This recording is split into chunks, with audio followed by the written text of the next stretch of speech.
귀가하던 여고생을 살해한 혐의로 기소된 이 장윤기, 최근 재판부에 첫 자필 반성문을 제출을 했어요. 그런데 이 내용을 보니까 부모가 눈물을 흘렸다면서 선처를 호소했다고 그래요? 네, 맞습니다. 이 첫 번째 자필 반성문인데 그 내용을 보면은요.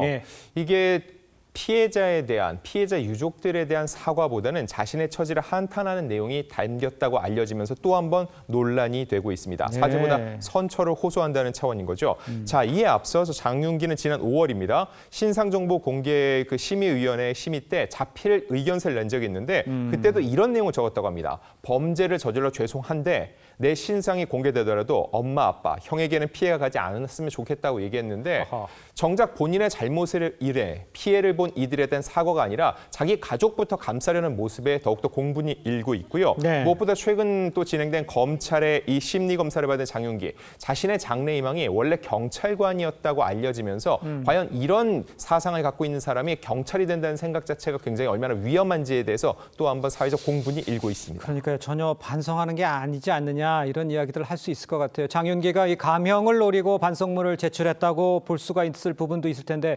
반성문이 실제 양형의 의원님 영향을 미칠 수는 있겠지만 저런 상황 같은 경우는 어떻습니까?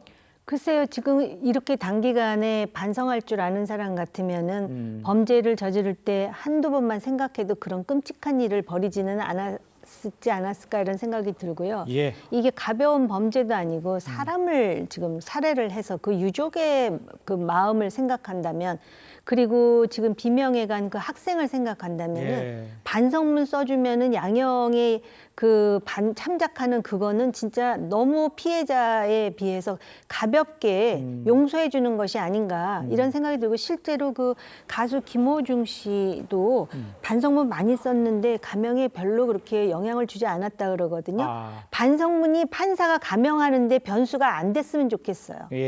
반성문이 진심이 담겨야죠. 그래야 감형이라도 할 수 있는 거 아니겠어요? 자, 이런 진정성 없는 반성문을 보는 유족들의 심정은 아주 참담할 것 같아요. 이 반성문이 더욱더 진정성 없다고 보는 이유가요. 일단 1차 공판이 진행되고 그 당시에는 자신의 혐의를 다 인정하지 않았거든요.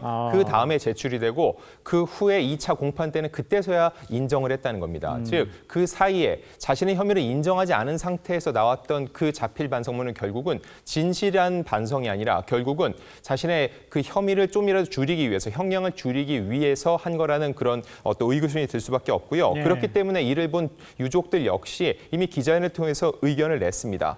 딸의 소중한 생명을 앗아가고 우리의 가족 삶을 송두리째 무너뜨린 악마에 대해서 법적 최고형인 사형을 구형해달라고 요청하고 있습니다.